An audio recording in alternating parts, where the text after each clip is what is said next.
going on, people? Back again, back in the house, back on the channel, and back with this show. It's myself, it's Dan, it's Joe Mo. We've got Don coming, we've got Roms coming, we will have Dan United coming, we might have Martin coming as well. So I'm looking forward to this panel, man. It feels like too long. That's what I will say. People have been on holidays, people have had a bit of a break, myself included. Euros is on. But we are going to be talking Premier League. I don't want to talk about England too much because, to be honest with you, I think it will break up some of the transfer stuff and some of the Premier League stuff. We all know that Gareth Southgate is an issue. I don't really want to talk about the Saka and Rice stuff because I just think that's just pointless stuff that's just causing drama for no reason. If people think Saka and Rice are the reason that England aren't winning anything and they don't think it's Southgate, I don't really know what to tell you, but maybe football isn't for you. Big up to all of you for being here already. Big up for everyone that come over from Saeed's channel. Absolute legends. Thanks so much. Make sure you do me a favor. Make sure you hit the like button. Make sure you hit the subscribe button. And let's get us on the way to our next target, people, which is 30K, amazingly. So please make sure we do that. That would be superb. Make sure you're following BDB Dan on Twitter and TikTok. And make sure you do exactly the same for Judge Mo over at Footy Judge Mo on YouTube, who's heading towards 30K himself very quickly. Also, we're going to be talking about Dewsbury-Hall. We're going to be talking about Chelsea going all out, apparently, for Alexander Isak, which is absolutely crazy. GYOKERES to Arsenal and Osimhen rumours. Not too sure where that's headed now. Arsenal looking, I believe, from what I'm hearing, towards GYOKERES. We're going to talk about that. We're going to talk a little bit about Manchester United as well, because Garnacho and Rashford are being linked with moves away. Garnacho to Saudi and Rashford European interest. And we're going to be talking about Ugarte, who is linked heavily and being close to joining Manchester United as well from PSG. Is that a good signing or a bad signing? But there's nowhere else to start than the Chelsea, Dan. Dewsbury-Hall, Maresca, there's a big link there. Players going out as well. Links, perhaps you can tell us what you know on that. And whether you think this is a good signing or not, bruv. Yeah, pleasure to be on, mate. It's been a while, I feel like, since we've chatted. Yeah. So yeah, lots sort of happened at Chelsea in that time in terms of transfer news. I feel like we've been one of the only clubs that's really been busy, I would say. And we've obviously found the way in another loophole in terms of getting some deals done. So yeah, it looks like we're going to sign Kellerman for 20 million, which is outrageous. Obviously, we've sold Maatsen for a decent amount of money as well. So another outgoing for 37 million or something like that. But that deal was pretty much kind of cut in half in a way. And then, yeah, we've obviously got Maresca involved. And I wasn't aware that he was going to have much involvement in terms of recruitment, because when Pochettino said about players departing Chelsea, it was an issue, ultimately led to his sacking.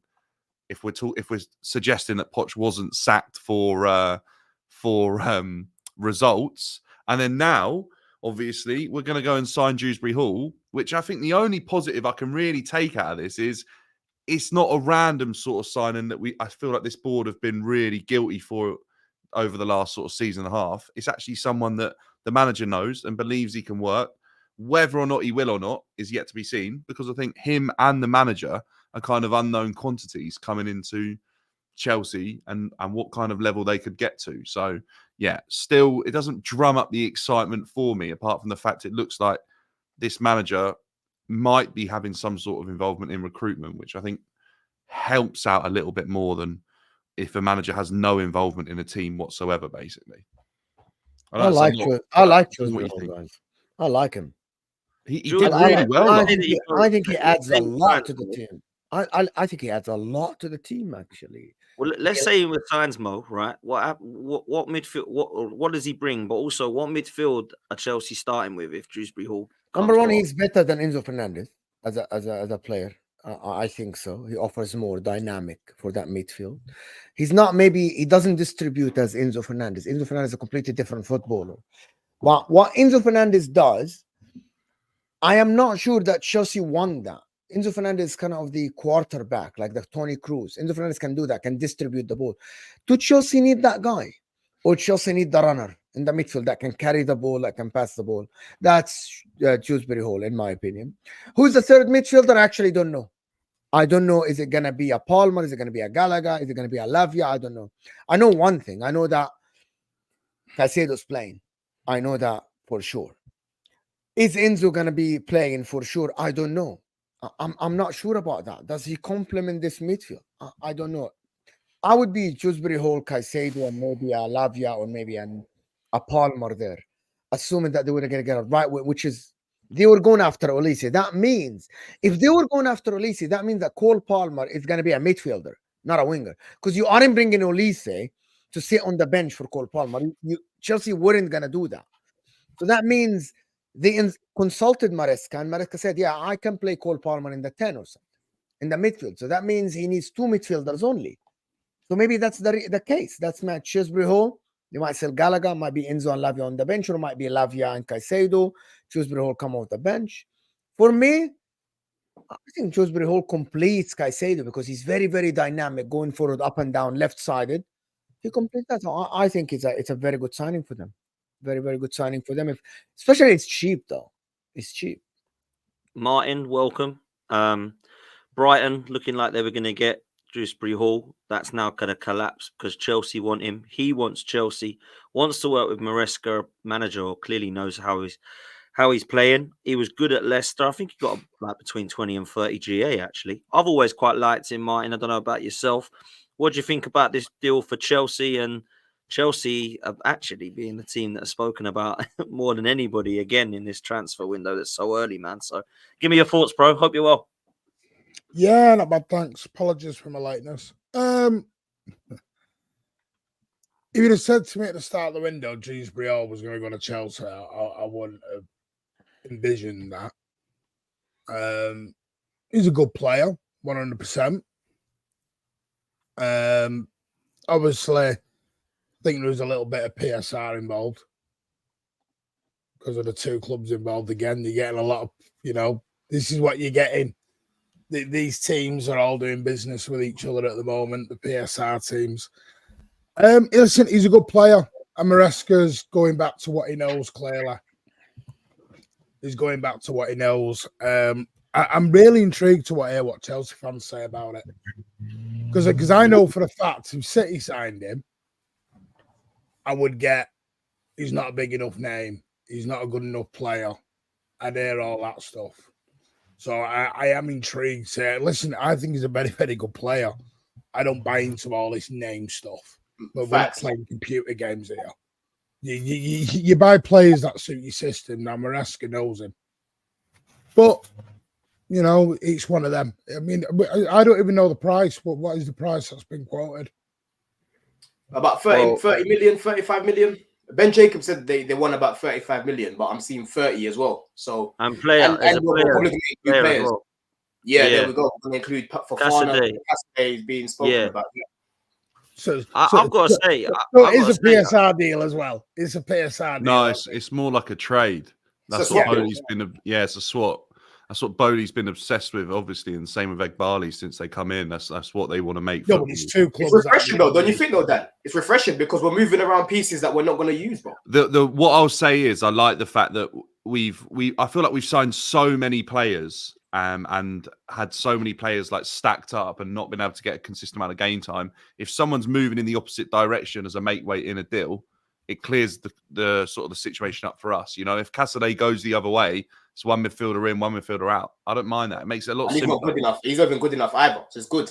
Let him go, Leicester. The best thing for me about this whole deal is that this guy fits the manager's system.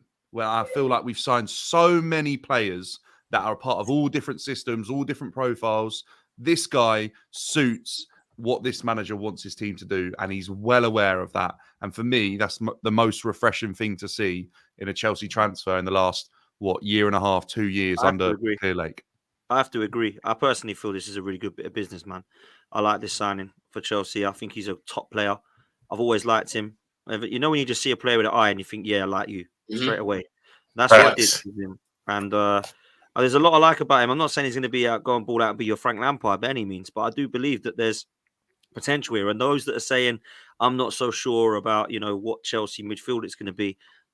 If I was a Chelsea fan, I wouldn't really care because it's a squad you need, right? So for me, if you're going to have Gallagher and Dewsbury-Hall, if you're going to have Caicedo and Lavia, you're going to have Enzo and Palmer and Nkunku, this is starting to build a squad. And you start to look at that Chelsea midfield now on paper and think, yeah, that's strong. Like, that's got depth. That's pretty much got a bit of everything. And I think that he could be a good bit of business, Don. I've got to say, bro, that's a good signing. You must be happy with that, man. Yeah, no, definitely, man. I think I echo a lot of what you guys have said in terms of the concern around not actually necessarily needing a midfielder because of how many options we've got in there. But then an opportunity for a guy like this, you know, everyone keeps talking about Chelsea have a lack of experience. You're talking about a guy that's 25 now, seasoned pro, has played in the Prem already, you know, and he's pretty proven. Like you said already, Dan, last season, bro, he got about 26 GA. You know, I don't want to hear nothing about, it's the championship, because how many midfielders are getting that? Go show me all the midfielders in the championship that have been doing that consistently over the years. You know what I mean? And like we've said already, we've seen the quality in the Prem. It's just he was in a poor team with Brendan Rodgers, you know.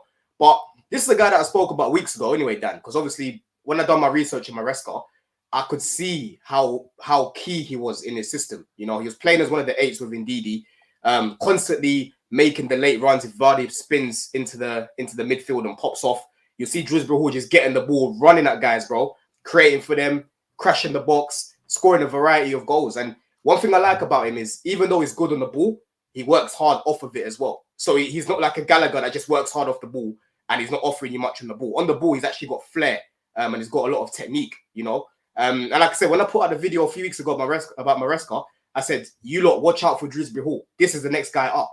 And he's definitely going to get a big move. If it's not this summer coming, he's going to get a big move at least after a year of being at Leicester. Because I really like him. And like I said, even when we played Leicester, Dan, the other, like last season, he was one of the best player on the pitch. Yeah. You know what I'm saying? So I'm happy with the signing. I get everyone's concerns because it's like, yo, what's going to happen to Carney now? He's been linked to AC Milan. Apparently, AC Milan are looking to get him in.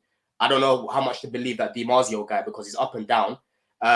Casadei, for me, isn't good enough anyway. Gallagher, this means that there's more of a chance of him leaving, which I'm happy about. You know, Santos, what's going to happen with him? Because I really like him.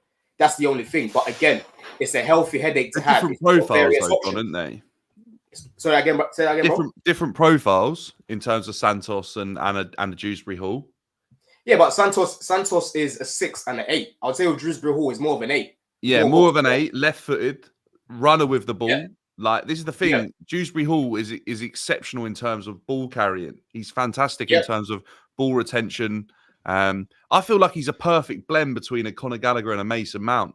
Yes. And he's like a Harrods version. He's a Harrods version of Mason Mount, bro. You know when Mason Mount first broke through? That guy was a workhorse, yeah? But he was good a Harrods Mason Mount. He's a Harrods version of Mason Mount, bro. I'm telling you, bro. Yeah? I'm telling you, when Mason came through, he was very good on the ball.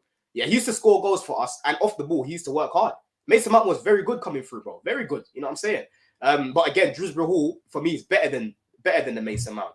I'd say he's a Harrods Conor Gallagher, maybe, but Harrods version of Gallagher, then, if you want to call it. Yeah, I don't know. Mason Mount's been on another level to Dewsbury-Hall in his career. The reason I'm laughing is I know exactly what that person above my head is thinking right now.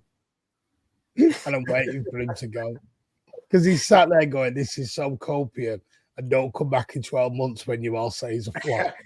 See, that's the thing. The receipts are there for me because I said that whoever gets him next, listen, this guy is going to be serious. But he could also be a Danny Drinkwater at the other Martin, side. You do realise he's played in the Premier League and looked good already in the Premier League. Like, it's not... Listen, it's up to when Leicester went down, it was him and Maddison that were going to leave, and Dewsbury-Hall stayed loyal for one more season. Harvey Barnes was cooking for Leicester that season. Okay, I don't disagree. Actually, you can whack Harvey Barnes into that as well, but he's one of the. But he did nothing him and Harvey Barnes came through. No, he was great at Newcastle. He just got injured. Harvey Barnes was very good at Newcastle. Every time he played, Harvey Barnes is a good player. Wait, what? Harvey Barnes was good for Newcastle. He just got injured. Every time he played, he scored for them. He had missed some chances, but who didn't? Haaland missed a lot of chances. Off the bench for 15 minutes to go. Yeah, but the problem is he was injured from the beginning of the season. He had a long-term injury. He came back in February or March. Harvey Barnes was a very good player for. He was laughing when we were talking about a PSR thing, or was that just coincidental? The PSR thing with Chelsea, to be honest, it's a joke. It's another loophole. They're doing deals now. We're moving to an uncharted territories, which is now clubs are forming unions together to get over the PSR Which, thing. by the way, I said was coming 4 weeks By ago. the way, if we go that route, less. I promise you, Dan, this is the end of the Premier League. If we go that route, I said this was coming. you guys know why that's the end of that route? Do you know why that's the end of the Premier League? If clubs now work together to get over the rules, what is stopping other clubs of working together to get over other laws? You know what I mean? Now you're working together now because, okay, now we're talking not only about fixing the players who are like, oh, that player is worth 1 million. Okay, what prevents other clubs from working together to avoid relegation? Your mid-table team, you're not playing well, to get your sister club to stay in the Premier League because financially you're gonna benefit from them. Okay, I'm being serious here. Okay, guys, these clubs are working together to avoid point deduction. Do we agree? Yeah. All of this? Oh yeah, 1,000. Yeah, no, I agree we with agree. that. What is stopping that? So what happened is the owners sat together and said it's our best interest if we do these deals together to avoid point deduction. What if they take it a step further? It's not illegal. It's not illegal though. It's a loophole for a reason, Mo. Yeah, but Don, there are rules and regulations. Even away from the Premier League, there's loopholes in just the okay, the I'm gonna justice give you. system. I'm gonna give Criminal you law, something. I'm gonna give commercial you law. something. There's loopholes That's everywhere. fantastic. I'm gonna give you Don't something. talk about Not commercial law. hold That's why on, I hold said he on, went to hold on. arbitration. Hold on. It's a I'm gonna loophole. give you. You should be voting on the Premier League to change that. Don, I'm gonna give you something that is not illegal. That is legal, right? But helps another club. Next season, Everton fighting relegation. They are playing Aston Villa. Aston Villa mid-table guaranteed their place. They put in a second string team, completely second string team out, a youth team out, and that helps Everton stay in the league to gain 3 points. But the next game, they put in a strong team to the team that is fighting Everton to play for relegation. That's not illegal.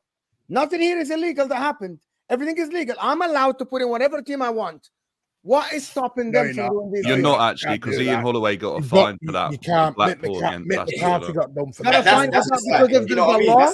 Is there a law? Is there a law? There isn't actually Mo. Rule in the Premier League. There isn't actually. Martin's probably better on rules than me, but there is actually a rule that's like a fair play ruling in terms of acting in an honest way and not bringing the game into disrepute.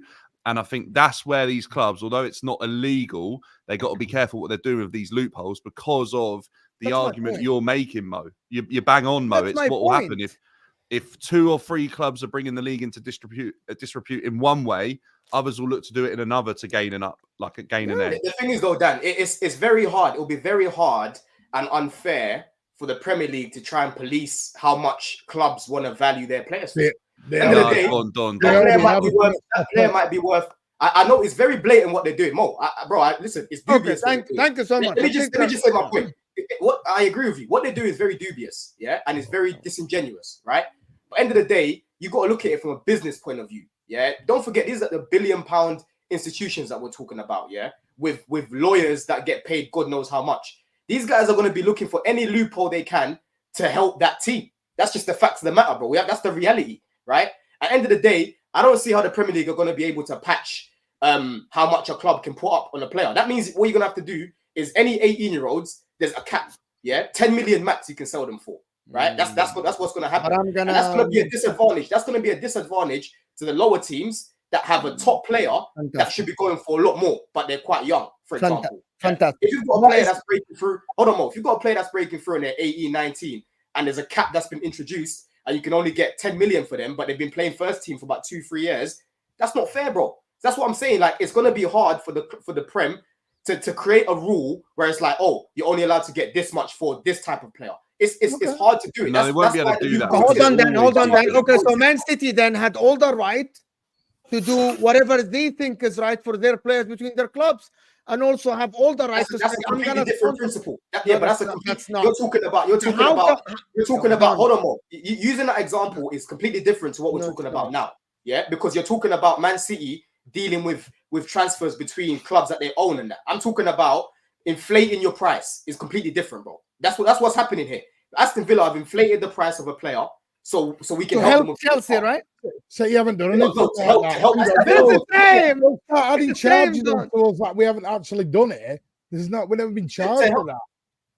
Yeah, No, no, no, it's more. Don, They've Don, inflated their Don, price to help Let them me with just PSR. establish, Don, let's establish We something. haven't done that. Premier League teams working Paid 40 together. million quid for Savio. Hold on. Premier League teams. No, I'm talking about the sponsorship. Premier League teams inflating their price together. It's exactly as a multi-club system. It's exactly as Man City. People accusing Man City of getting inflated sponsorship. Do you know why? Because the owner names are different. It doesn't mean they formed an alliance. That's the same, my friend. The owner Sawiras and whoever owns Everton, So because let me ask they're you them different. how do you stop it That's then? a What they're legion. doing with the inflated prices, how do you stop it? You've got the control now, Mo. You are the judge, Mo. How do you stop it then? Go and tell us. Fair market price for the players. I don't know how. So, but so a cap No, then. So a can I cap tell then. you? not I a cap, totally not a agree. cap, not No, a cap, I totally agree. not a It's cap. so hard Let to me, fair is Martin, subjective. The Martin, let me word just fair finish. is Hold on, subjective. Don. We all see that there is an independent regulator, whatever, like an audit team or an audit company to actually. It's a stats website. But hold on, Martin. Just let me finish. Yeah, but they would If then be that- that third-party company that are auditing the fees, which is what Mo's saying. Yeah, we agree or disagree with that. This is what Man City are fighting, that saying these people don't know what they're doing. But at the end, if there are people that actually assess the market and say, hold on, this player is not worth 50 million, it's only worth 10. You're inflating the price to help this other club. This is unfair. There should be something done to establish that. There should I be told you the only thing you could do is a cap. No, it's not a cap. Get around that It's is not a a cap. cap. So There what, is you tell me what you assessment, do. I'll give you audit, what you do. like when I buy a house here, sorry, I was mute. When I buy a house here, there is a company that comes in and assess the house. So I want to inflate the house to take the loan, my friend. So the bank wouldn't benefit me and the seller from that. Yeah, but Mo, At the end- you're saying you're agreeing with what I'm saying, bro. You're literally agreeing with what I'm saying because you're saying go get an auditor, Yes. an auditor that comes in and basically says, okay, Kellerman is worth no more than 10 million. So Yes. that's basically capping 10 million maximum that we can buy him for. That's a cap.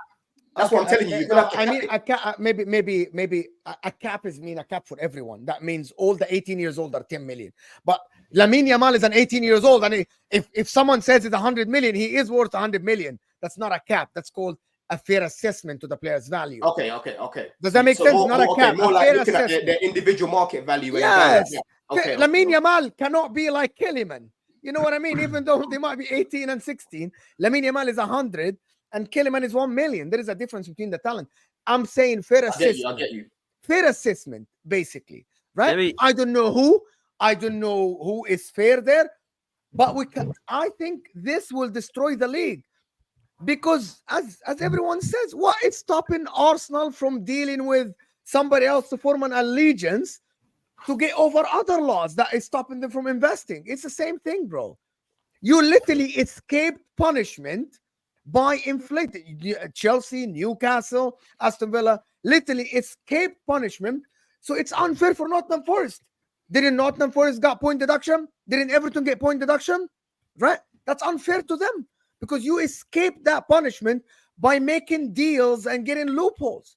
That's unfair. So let me ask a question then, yeah, Mo. Do you think that this is going to be a recurring thing every season? Yes. Right? Or do you just think that right now PSR is a big headache, which a lot of clubs are like, shit, we've got to deal with it? Do you think it's more of like a short-term fix? Or do you think it's going to be recurring? As long as it stays in, or the Premier League would not have sent letters to the clubs that did it if they don't think this is going to happen every season. I promise you, you guys did it this season. Arsenal will do it next season. Liverpool will do it. Do you know what it's become? All the people will do it, bro. It's become? And no one's realising it. I said this weeks and weeks ago and everyone laughed. And I said this was coming down the road. Because what you are now going to get is, because City's, or the actual thing City used was golf investment. You look at all the teams that are all doing business, they've all got some form of golf investment somewhere within the backgrounds. And they're all going against this American ownership. Because you've got the American ownership on one side, got the golf investments on one side. Because they both want their two separate situations. This is what they're all wanting. This is what the long game is all about. This changed 2 years ago when the Super League failed. This is when this ball started going down the road. and nobody saw it. Everyone wanted to close their eyes, and they wanted to believe the PR that was coming out of everyone's mouth that the Super League was dead and buried. They were always going to find a way. And this is all part, for me, part of the master plan of where this is going to. You see, in Aston Villa now, like the Premier League, going down the thing. Aston Villa have got an Egyptian billionaire. City have got theirs. Chelsea, we know, have got Clear Lake, backed by PIF. Got Newcastle. Everton are looking at Saudi or Gulf investment. There's no coincidence this is where it's all going. This is what they're doing. PSR was brought in for one thing. It's being used for a very different thing. This is the problem. This is what happens in life. Everyone comes in with rules in life, and everyone goes about this. The UK government. It's why Richard Masters sat there sweating in that bloody meeting with Rick Parry for 3 hours. When the UK government has sat there going, "Have you got your independent regulator yet? Have you got your independent regulator yet?" And he couldn't answer him. He was sat there going, "We're going to sort it out, I promise you." And they basically said to him, "Sort it out, or we're going to sort this one out for you." Everyone can see what's coming. And everyone's just blinking their eyes because what we've done is we've all gone back into tribalism again and gone back into our camps of clubs. And we're looking at you sound like you're from what you're saying, it sounds like you're happy with the fact that are you more on the side of happy with loopholes being used because you feel like the rules are a bit stupid? That's what I'm kind of getting from what you're saying. No, I don't. I think which the sad thing is loopholes should not be being used, but they're having to be used because the rules are not being used for what they originally were brought in for. When you change the rules of the game, it's like starting a game and then halfway down. What the Premier League like to do is come up with all these rules. We all sit in a meeting and we all go, "Well, let's all have a vote there, this, that, and the other." And then what they do is they change the rules halfway down when something doesn't look like they're happy with it. So Newcastle got owners, changed the rules. Multi-club ownership got involved, changed all the rules. No coincidence when something changes, everyone wants to go back into meetings and start voting. It's madness. You've got clubs who are publicly trying to, which has come out. You've got Newcastle who are 2 days away from having to raise 30 million quid. Or the potentially going on to a minus points. And you've got fans openly on social media going, "I will take the points deduction."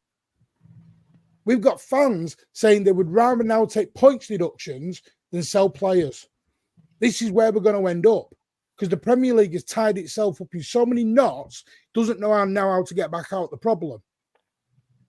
And this is exactly what the ball wanted from the beginning.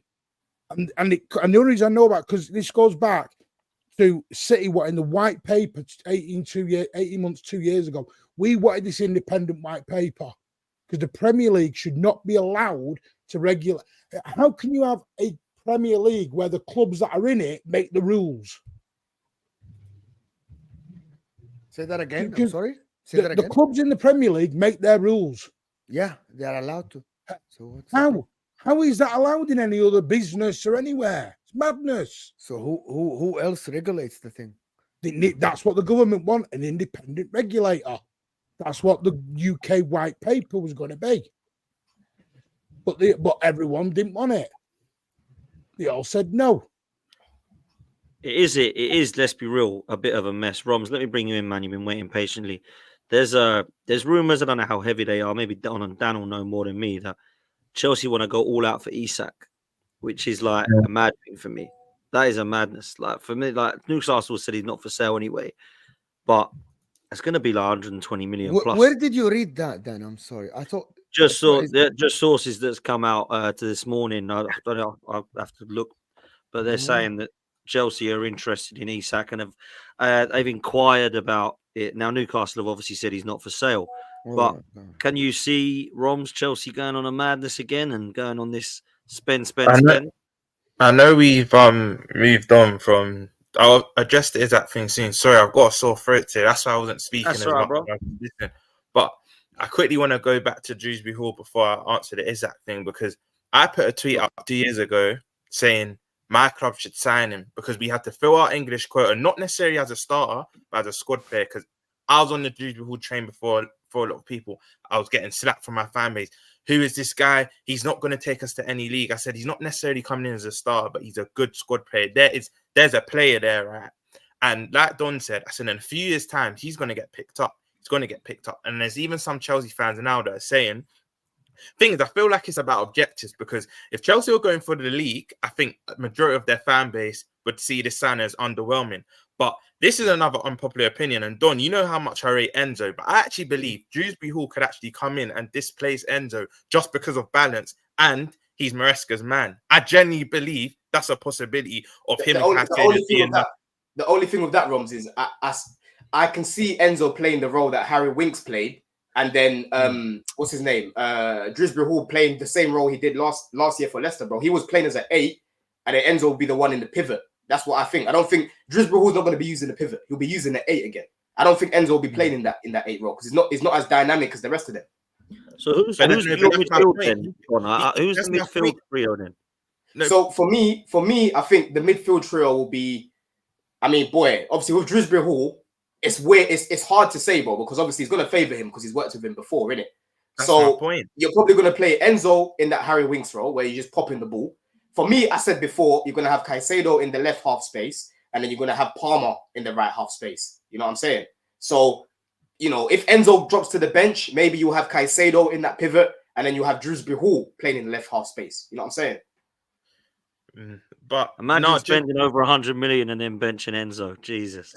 Sorry, go on. And that's where he has a big conundrum. But Dewsbury-Hall, I've liked this player for years now. I've honestly liked this player. He was a Klopp player, very industrious, got good. For me, he's like a jack of all trades and master of a lot of them, in my humble opinion. And I feel like if you've not watched him, you'll think that's an outrageous take. But I think there's a ball there. This isn't a signing where you laugh at Chelsea, especially for the money they're getting him in for. Because I know they've rejected a bid this morning, apparently, but we know what Chelsea are like. They're going to come back in for them. They're probably going to offer another player, and that deal will get done. So I think that's a very good sign for Chelsea. But the news regarding Isak, I don't know if that has much legs. Me personally, I've said this all along. I don't think Newcastle will sell him this summer. I think the only way they sell him is if he pushes for the move.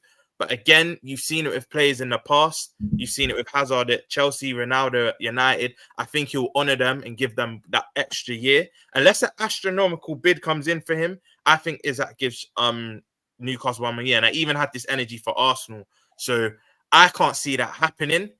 I mean, if he did sign for Chelsea, let's be honest, that's a game changer. Because my thing with Chelsea last season, I weren't really in the camp that, they're a rubbish team, whatnot. If you watch Chelsea, you know there's quality. For me, it was just the finishing. It was honestly just the finishing. And I know the back end of the season, they started to win games, but there's context with there. A lot of teams they played were at the beach. Let's be honest. In their last 4 or 5 games, a lot of teams had achieved their objective. But I think if they were to sign Alexander Isak, I think they would get top 4 comfortably. I think that's how much of a game changer he is. But I don't see it happening. I don't see it happening. They're saying yesterday that Isak, Chelsea wanted to go all out. Then Fabrizio, a few hours ago, I think it was, said that Chelsea ain't going to be able to do that, and Isak doesn't want to go, blah, blah, blah. But even if he doesn't go, I think he'll stay at Newcastle personally. And he's the striker that I would want at Arsenal. I think that gives us an unbelievable chance of going for the title. Personally, I think he's absolutely perfect for Arsenal.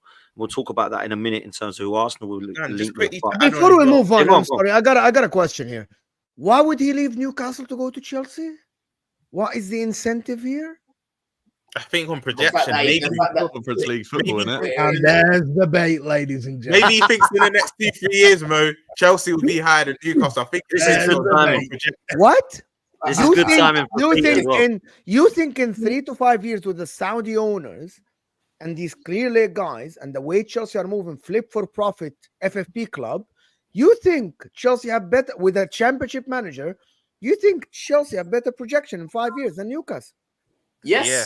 I genuinely do. Yes. It's Chelsea at the end of the day. Bro, Newcastle are having problems. We said the same about Man City in 2008 and 2012. Nah, I'm sorry, Mo. Where are we now? It eventually happened. Then it eventually happened. Exactly. Mo. What you're doing right now is you're showing your Grinch-like behavior for Chelsea. Yeah?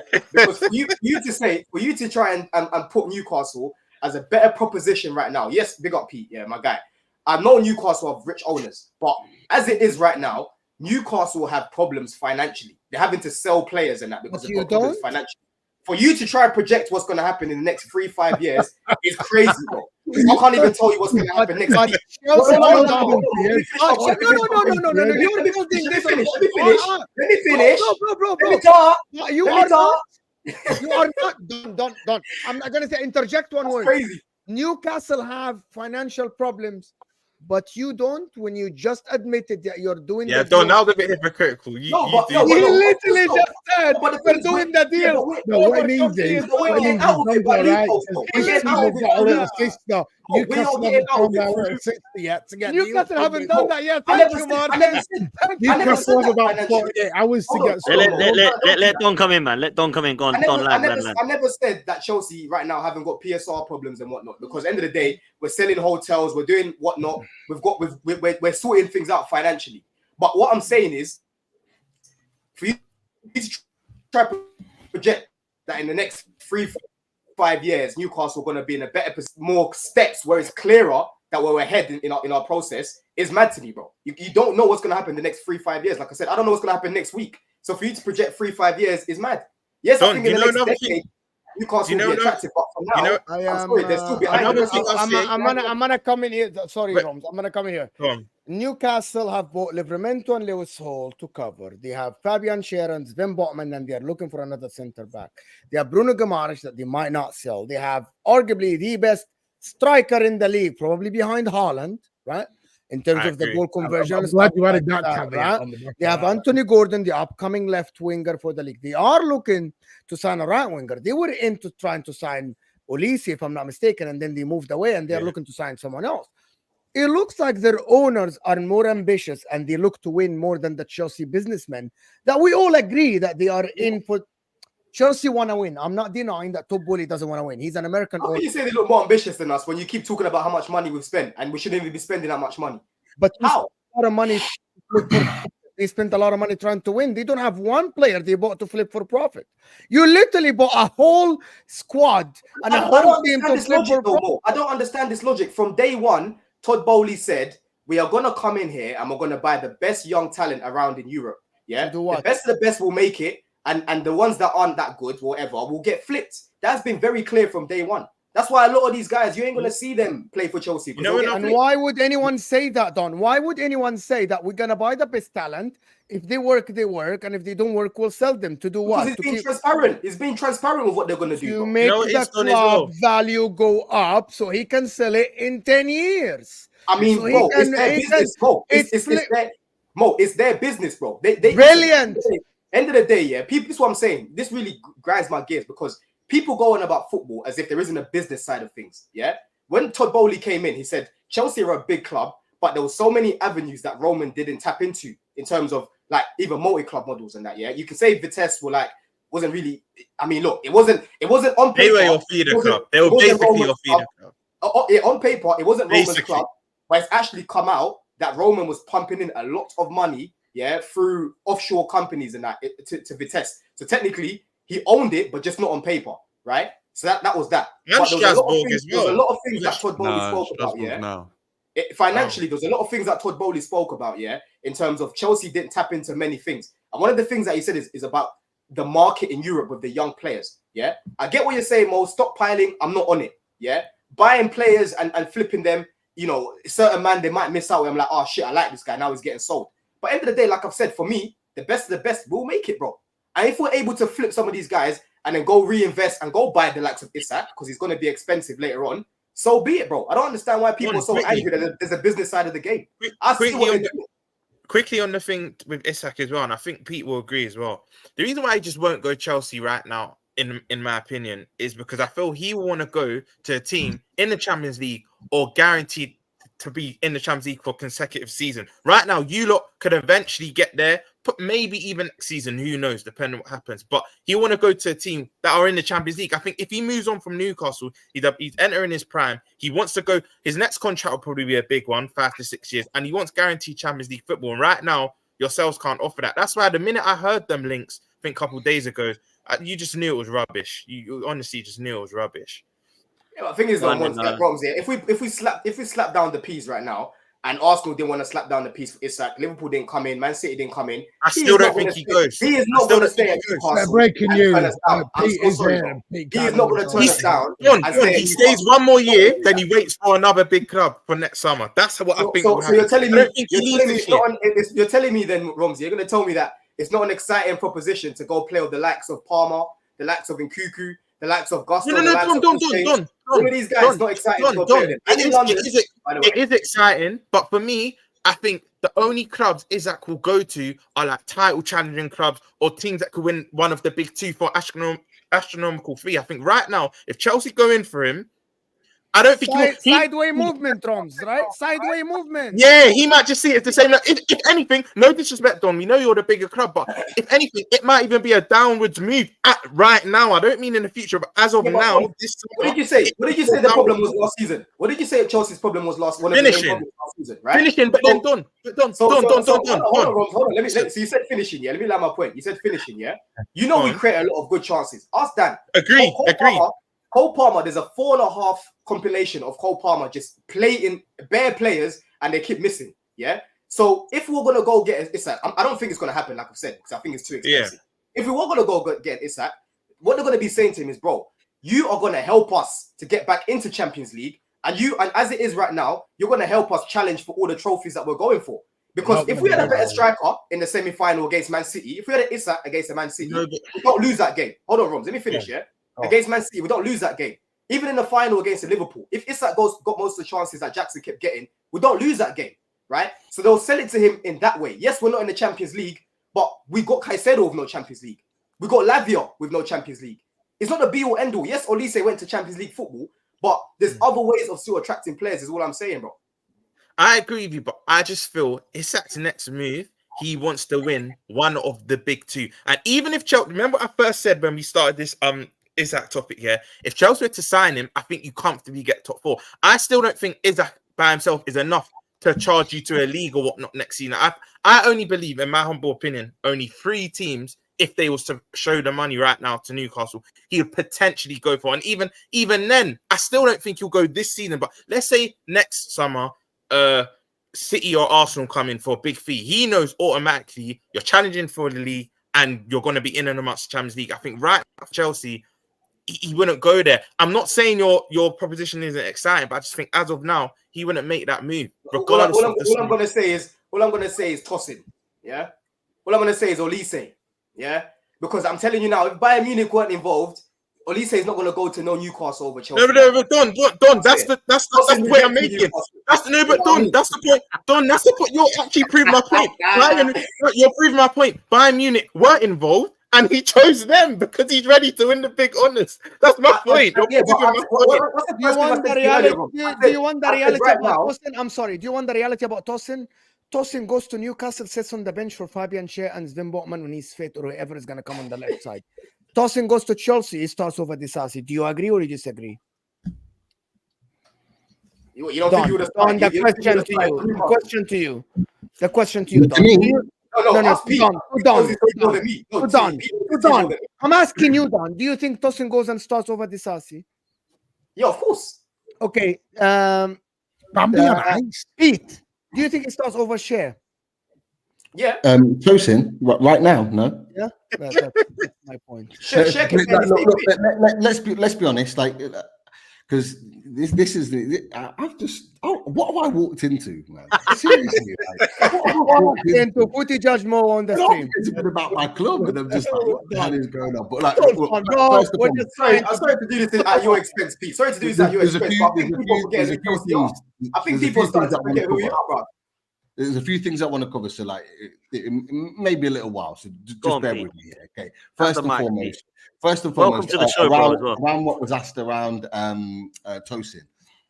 Tosin, talented player, no doubt about it. We would have loved to have him in, but he was purely a make way for when Sven Botman comes back from his ACL injury. That is it. Like when Sven Botman comes in, he comes in left-sided, Shaw right-sided, with Tosin fighting for him. Okay, eventually would then be seen as the one to take over, but not initially.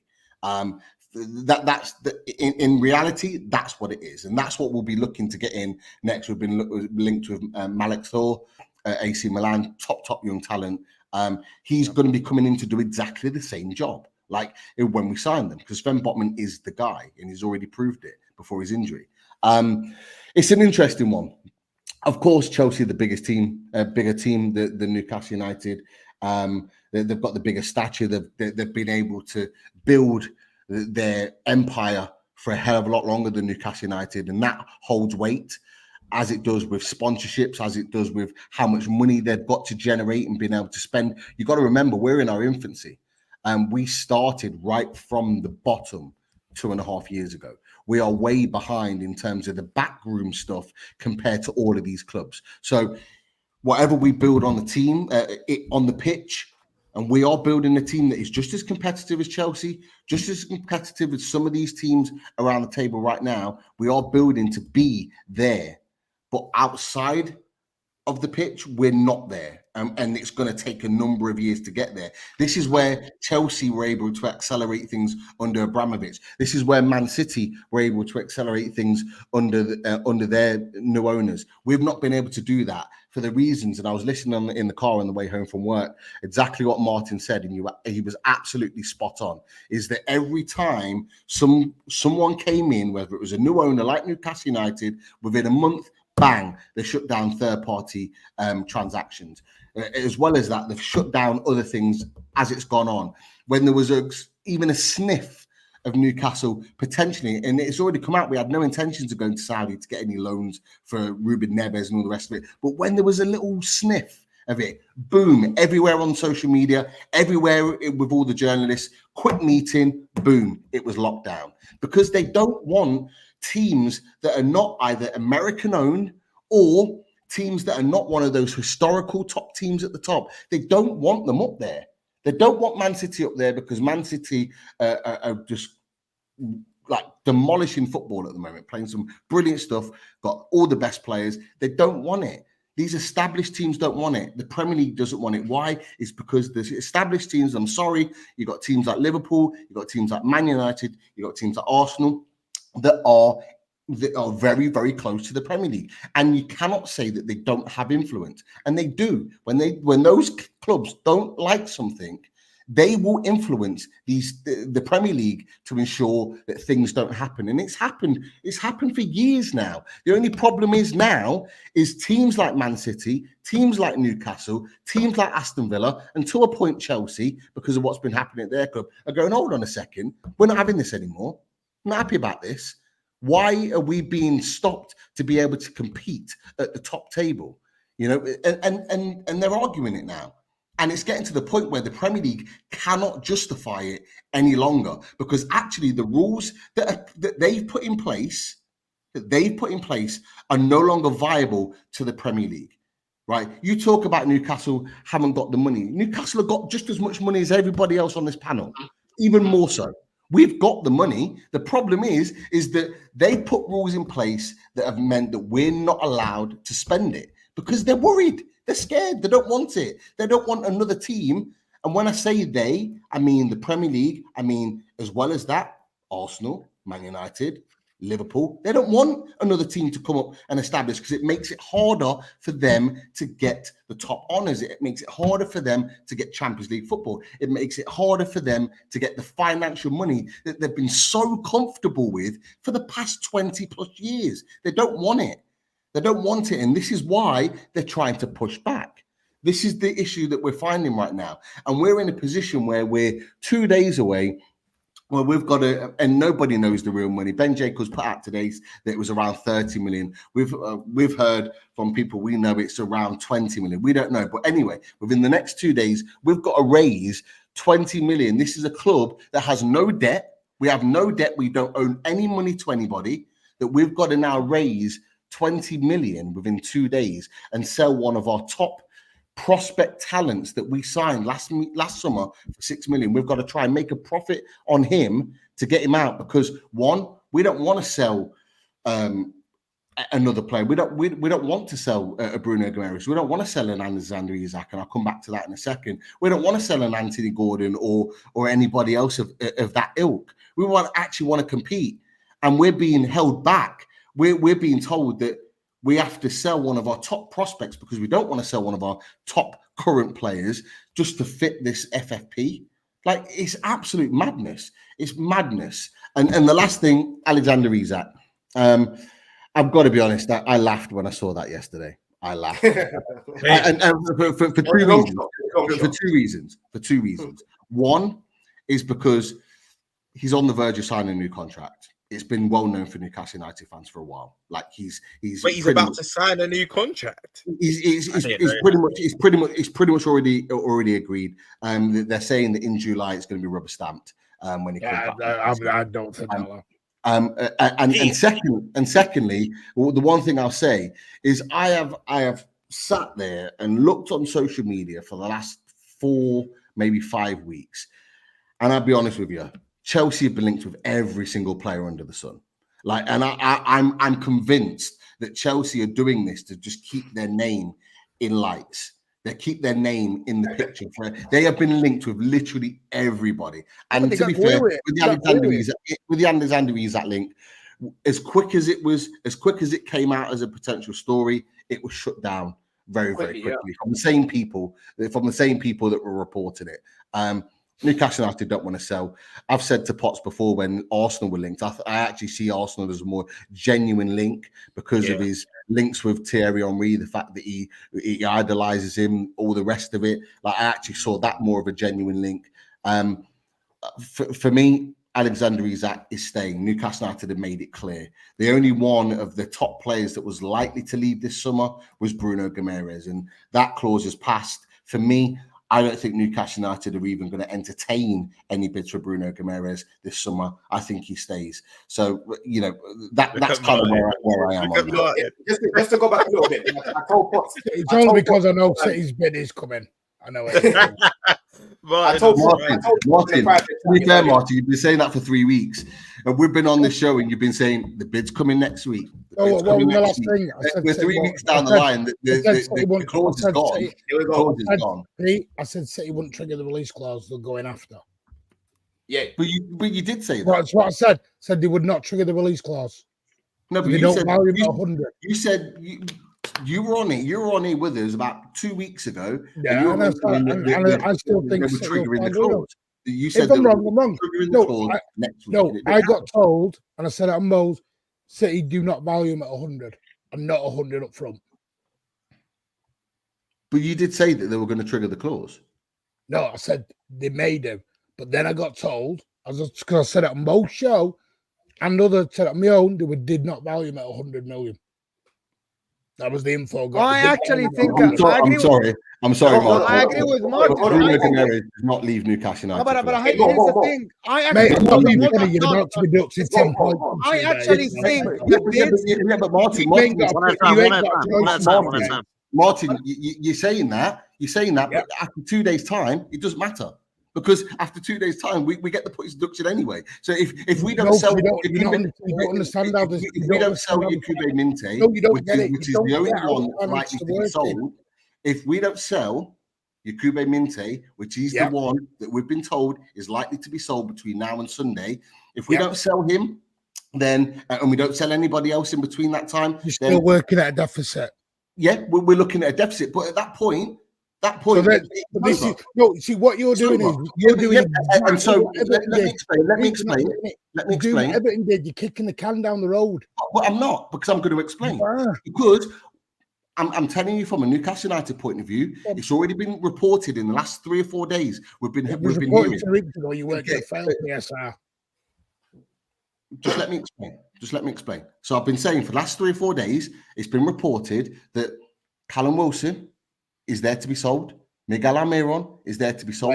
Kieran Trippier is there to be sold. All being linked and likely to move to the Saudi Pro League. The Saudi Pro League doesn't open to the 17th of July. So therefore, you're saying to me, so where are we going to make the deficit back? There. That's no, you're not getting the point right, Pete. When you buy a player, so you were going to spend 60 million on Lisa. That's 60 million because we're in a brand new PSR cycle. Am I allowed to speak? Joe Linton, you've been talking over me, Martin. Signed a new deal. Joe Linton signed a new deal, Pete. Yeah. Where's that money come from? What do you mean where it's come from? He's What already money? signed the What contract. money? Joe Linton's gone up to what is it, 150 grand, 200 grand, 100 and something daft a week or something like that. Yeah. 120 And I got grand. this from a Newcastle fan, Pete, an actual Newcastle fan. So I'm not. Yeah, This I'm a I've got Newcastle this from, fan. no, I'm but a I've got Newcastle this fan. from them, and they even said the money. So all your sponsorships come in. Yes, your Adidas and everything else comes in dribs and drabs. By the way, you don't get it in one big lump in a wheelbarrow at the end and go, there you go. Comes in increments. Yeah, it's per year. Right. So think about it.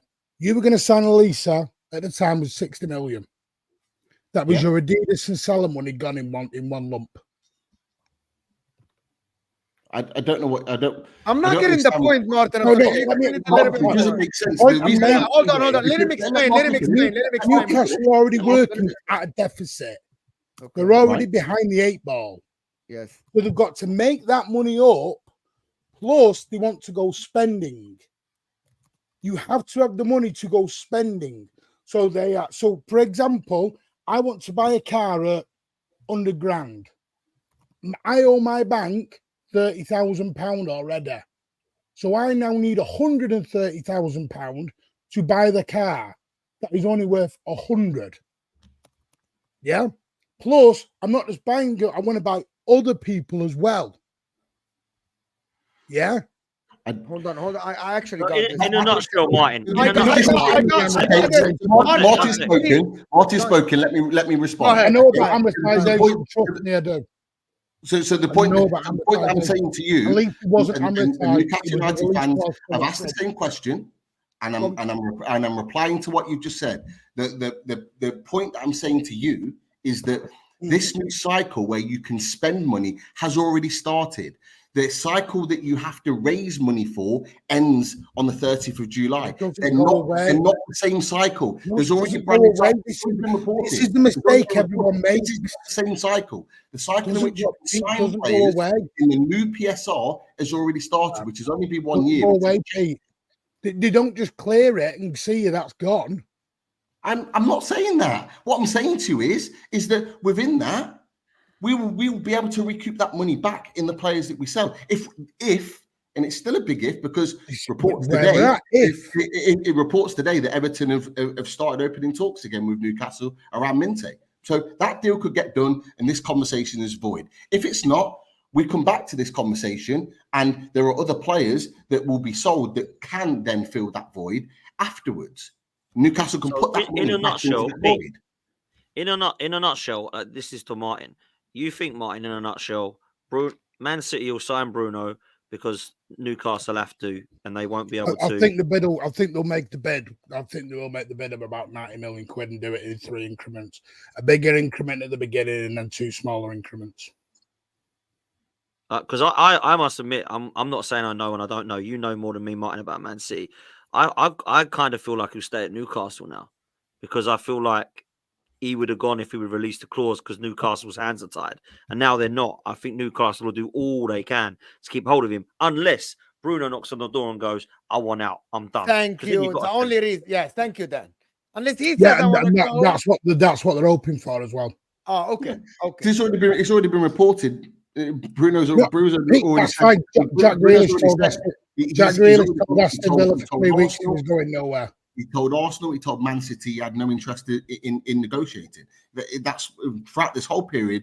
That's what he said. That's factual. And that's what's been reported. He agreed terms with Pete. He agreed terms with City, Pete. That I do know. There's journalists that are closer to this deal than you and I that have said that there has been no communication and he's had no interest in negotiating with anybody. Well, I'm going to trust the person I speak to more than I trust the journalist.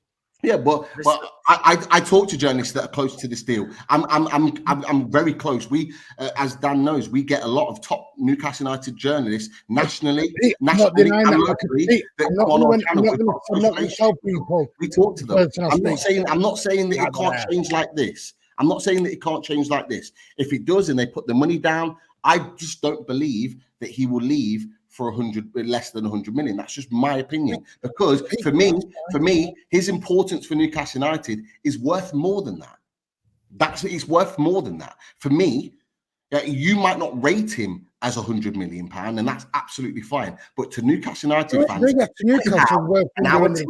he is worth more than 100 million. So for me, I think that's why they put that PSR 100 million release clause there for the time that they did. And it's a case of if it's not broken at that time, he stays at Newcastle United. So for me, if it changes, it changes. But for me, I'm confident that Bruno Guimarães will stay at Newcastle United. If he does, I can go what I'm told. The people can laugh, call me a liar, everything else. And I tell people I speak to, I trust. And they've not got anything wrong they've told me. So I trust them. But I feel exactly the same, Martin. You're talking in a position where you've clearly got links to the club and people that you know within Man City, and that's fine. But I'm telling you, I also have the same. And we also have those conversations too. Behind closed doors, confidentially, we have those conversations. And this is the thing, though, boys, that's the thing. But it could, but the thing that I've said to them, and I'm saying to you, is that, and I've mentioned it on this show before, that Bruno Guimarães, if there is a chance and they put enough money down, and I think it'll have to be 100 million or more to get Bruno Guimarães at this point. If they put that money down, Newcastle United may well consider it, and he will consider going to Man City. Because I've always felt that that's one club in the Premier League that he would probably go to. That's been my stance on him and Isak. I think Newcastle will charge 9.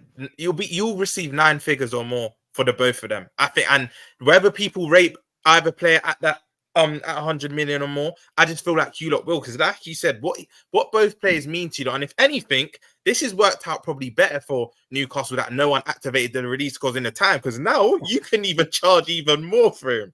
Not to say Newcastle probably buying for that rate, but you can charge everything more. And this is why I love when your biggest player doesn't have a release clause, because you can decide the fee essentially. Wait, Isak's new deal probably won't have a release clause, will it? Unless his camp. There's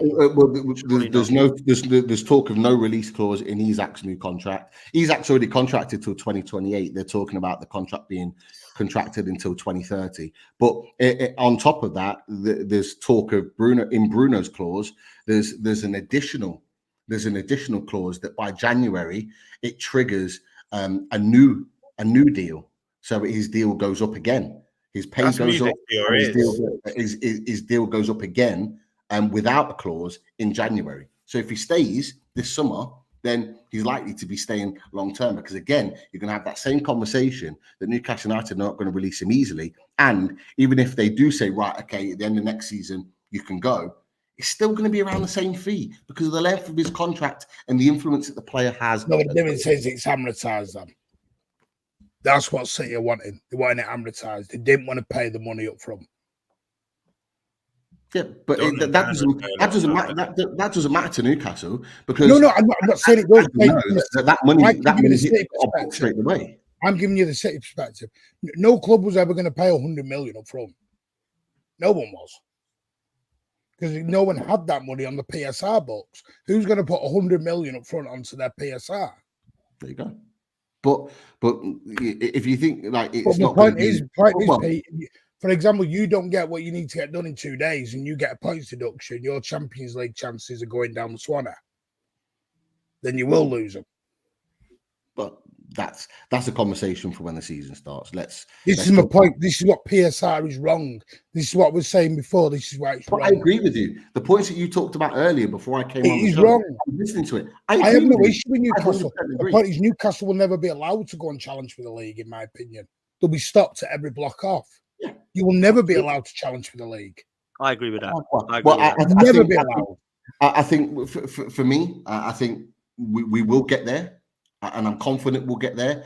But if you and everybody else are expecting Newcastle, like most did, to be like 1 or 2 years challenging for the title, it ain't going to work like that. And I think Newcastle United fans are seeing what's happening with the Premier League and what we've just been talking about and what you talked about earlier, Martin, and now realizing, hold on a second, yeah, they're really trying to slow down this progress. They're really trying to slow it down. We might have I've realised it would the take book years, where we but fight I'm for not Champions League, like we have and Villa have or whatever. But in order to be there consistently and then go on and kick on to fight for the title, it's going to be a number of years down the line. But we're trying to.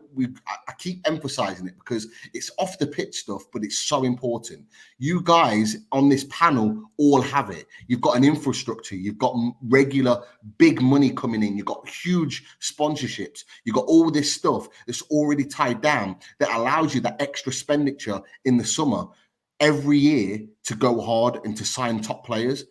We haven't got that yet. We've got huge money from our owners, but we're not allowed to spend it. So we're having to do it the right way, and we're doing it the proper way. We're not taking any shortcuts or anything. We're actually trying to build these sponsorships like with Adidas and various others. We've got a training ground kit sponsor that's coming in at some point, apparently in July. All of these things are going to be kicking in to be raising money, but that's going to take time. That's going to be year upon year upon year, slowly building. The amount of money that we've generated as new money in the last 2 years, like we've eclipsed so many teams because we were so far behind, but we're still a huge chunk away from the closest, which I think is I said, Pete, when this FFP PSR come in, I was like, Newcastle are going to be the ones that are affected mostly by this.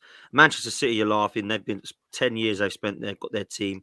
Nobody can catch them now because PSR's coming. So Man City, when the fans are going, this PSR is a joke for, I wouldn't be. Man City, I'm like, oh, brilliant. No one can catch us up. We're happy. You know what I mean? That's the way I see it. So when people say, City fans are all like, out of order for it, mate, they're the ones that have benefited from it because nobody can now. I say nobody, maybe someone can, but like Chelsea, Newcastle, Arsenal, we want to go spend £500 or £600 million if we've got it in our bank. We can't do it because PSR says we can't. But I want to move quickly. I've got a couple of super chats and I want Don to reply because Don had a comment he wanted to shout out. Chaitanya with his super chat says, is there any underrated player you saw in the Euros or Copa? Anyone want to come in there? There was one guy that came on for America. There's a winger, I can't remember. There was one guy that came on, I think, was it Poland? I can't remember now, but I think it was one of the Eastern European countries. He looked pretty good, man. I forgot his name. I'd say Mittelstadt for Germany, just because I had never watched him before this tournament. He looks good. Whether he's good for his club, I don't know, but he's the only player I've seen. That's all I know is one thing. Mama Dashvili, come on, Newcastle, man. That save, man. That save was unreal. Hey, the guy's been unreal all tournament. The only goals he's conceded are absolute bangers. The goalkeeper, I agree. Guy's quality. He's been the best. Good shout, man. Cisco is just a so overrated player. That's the point. That's all I know. Play. Jay says Chelsea's been asset stripped and will be shell. Okay, and Don, let me put this up, Don, because you wanted to come back on this, bro. Yeah, this is just, bro. Every single comment that comes at this these days, I just cook these guys because they don't even know what they want. You know what I mean? First is Chelsea keep signing all these young players. Go bring some seasoned pros. Go bring some Premier League experience. We go do that with a toss-in. No one here sat here and called him world class. No one here has called him, he should be playing for England. Yeah, but they're still not happy with it. We can't win either way, Potts, because it's not a big name. That's what people care about in my fan base. A big name. If they're not a big name, they're not good. To be fair to Don, we lost out on Tosin and we'd have liked him, but I'm sorry, from what I've seen of Tosin, he comes in and he starts ahead of the likes of Disasi. Disasi needs to get out. So, he's a better player than you. You're already up in terms of your centre back just by bringing him. Bro, he's 26. He's got over 150 appearances in the league. He knows the league. He can work in the system that we're trying to build. And people are talking about hyping up Tosin because it's not fucking Sergio Ramos. What's going on here? You know what it's done? Because you wasn't, but even if you was, a big indicator to know that someone's a good player is the club's linked with him. We were linked with him. It wasn't just Newcastle and Chelsea. I think even United were linked with him as well. So it's not like he had mid-table clubs in for him. He had us, Chelsea, Newcastle, and Manchester United all in from him. And he came through City's academy as well. It's not exactly.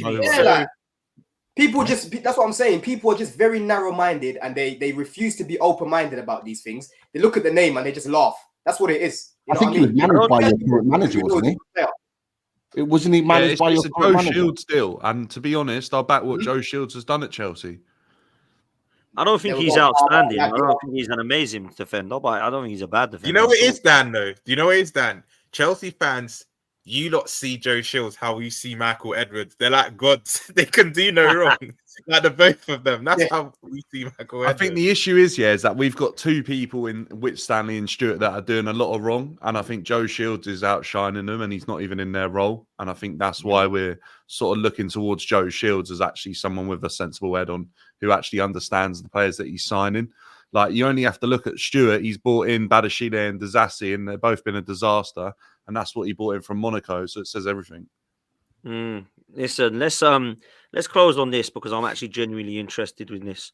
I'll come to Mo first, actually, and then I'll do the rounds because Arsenal and the striker is a bit of a strange one. Obviously, the one I want is Isak. We've just spoken about that. We won't go back into that one again. So there's quite a few, if I'm honest, that are linked with Arsenal. And some of them are not linked. Some of them are just names that people have spoken about. Some of them are Ollie Watkins. Some of them are Ivan Toney. Boniface has been mentioned. Grassi's been mentioned. But the two that keep coming up are GYOKERES and Osimhen. The two victors, as some people are saying. Mo, let me come to you, bruv. What should Arsenal do, man? What should Arsenal do on a striker? Should sign a striker like Osimhen. It's a very simple. His price is less now. Conte publicly said that he's leaving, so you have the power to negotiate, basically. He rejected the move to Saudi Arabia. There's only one club in the world for him, which is Arsenal.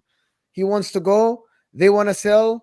His coach publicly said he has to go. You can negotiate to get 80 million pounds. He's young. He's 26, if I'm not mistaken.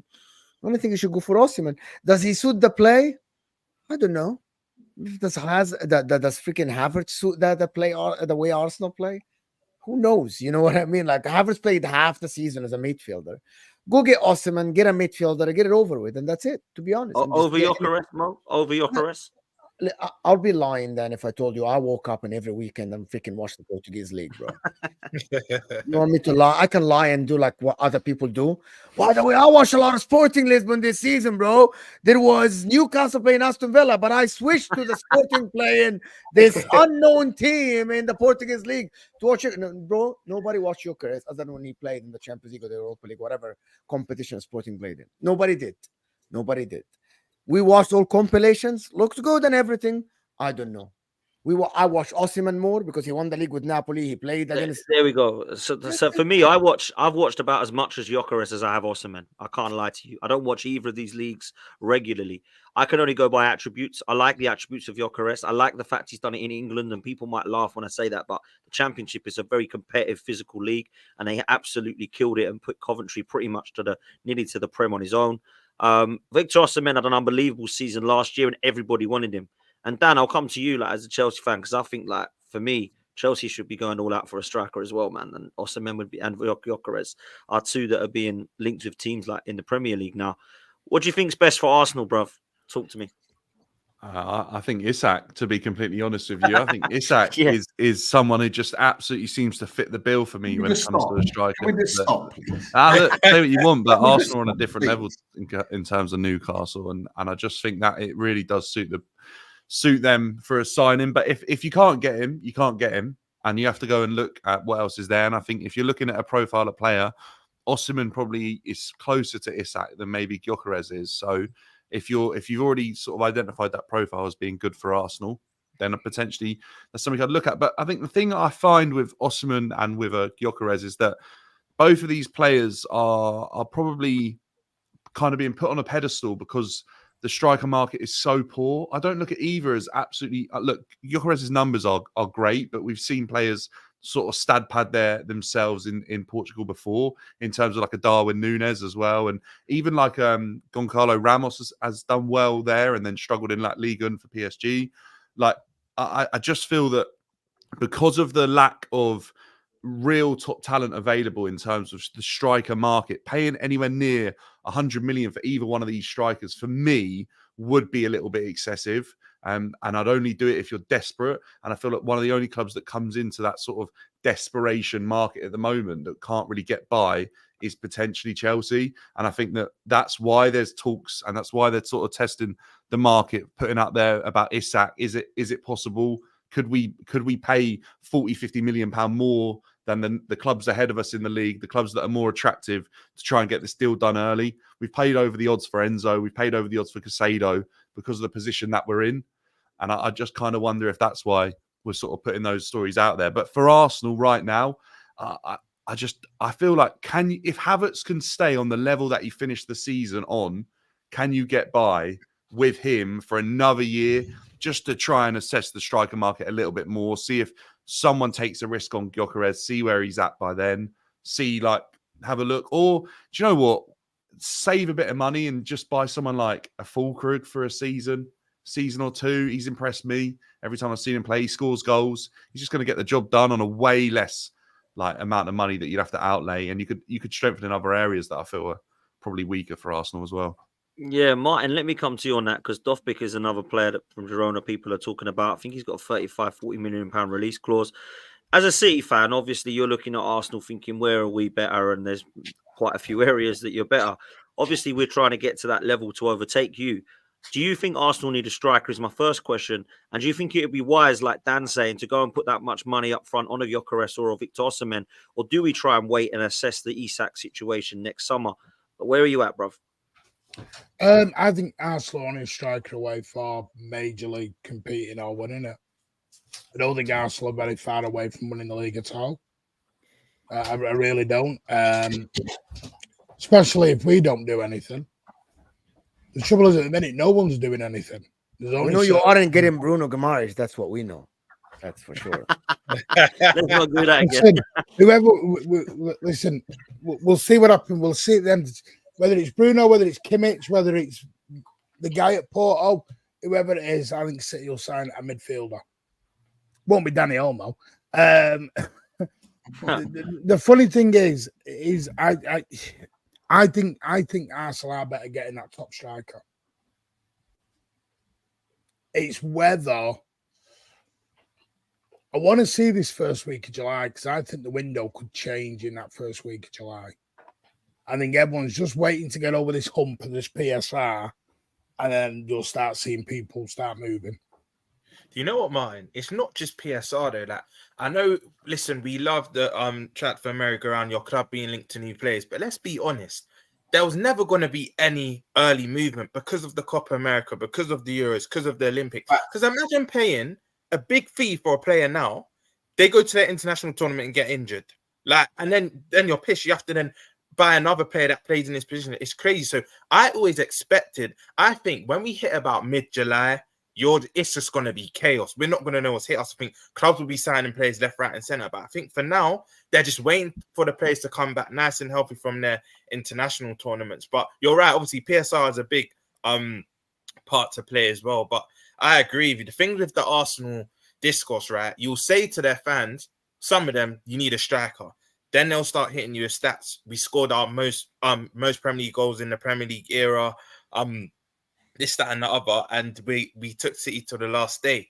But I just still feel, for me, it is only Isak. I agree. Sorry to bring him up again, Pete, but I agree with Dan and I agree with Potts. I mean, that's the only striker right now that's available that will bring them to the league. I think Osimhen, GYOKERES, again, I'm not watching much of. I'm on a Newcastle show tonight. I'm going to get murdered. Can I interject and say, everyone here saying Isak is the best striker out there to take our club to the next level, but no one says that if he stays at Newcastle, he will take them to the next level. It's astonishing. Everyone wants Isak. That's what Newcastle still have to do. But if they have Bruno Guimarães, who everybody wants, and they have Isak that everyone wants, but if they both stay with Anthony Gordon, no, Newcastle are not going to do anything. They're going to be rubbish. With the two players that everybody wants, that doesn't make any sense. Make it make sense. No, they still need to add a bit more quality to their starting 11. I think Pete will agree. For Newcastle to win the league, they still need quality within their They're not going to win the league. They're not miles and miles away. No one's saying they're going to win the league. Roms, I'd love to tell you saying they're going to win the league. No one's saying they're going to win the league, right? Bruno Guimarães will be 30 by the time we're at Newcastle. Wait, Mo, what's your point? I'm confused then. Everyone's saying that. I'm going to tell Mo just loves the Saudis. That's what it is. Everyone is saying that Newcastle's still going to be next season. Newcastle going to make top 4? No. Newcastle, they're going to be like 7th, 8th, 9th. No. But if I'm not talking about you. I'm not talking about you. But if Chelsea sign Isak, guarantee top 4. If Arsenal sign Isak, most likely they're going to win the league. So what we if finish above them? So what if forgot. Newcastle keep Isak, Bruno Guimarães, sign a right winger, and sign that left back they're getting, which is very like. Wait, Mo, And by the way, finish above let me Newcastle, just finish. It's a very plausible situation that happens. They keep both, right? Very plausible situation. Right, okay, so where have you got Then if they have a season without the injuries that they had, they should return to top 4, which is where Newcastle were. And Dan, we've got Sandro. People forget we've got Sandro Tonali coming back, who effectively is an absolute quality player. Pete, when does he come? Roughly, after the second game. So it's our third game of the season's Tottenham at home. That's So Joao Linton, Bruno Guimarães, Longstaff. no, Tonali. I'm sorry. As a bench player, he is similar to Gallagher, if not better than Gallagher. But Sandro Tonali will take over. I think it's Elliot Anderson. It's not Elliot Anderson's higher than Miley. Yes, Lewis Miley. Yeah, Miley was injured last party. But to your question, you've kind of already talked about it when Martin mentioned it when we said, going for Elise for 60 million. Like, that's how much I think will go on a right winger. Like, the majority of our money, we've got Lloyd Kelly on a free. He'll play left back. And he'll challenge Lewis Hall for that left back berth. And he had a really good season at Bournemouth. So we're excited to see how he plays. We're going to spend the bulk of our money on a right winger and a centre back. If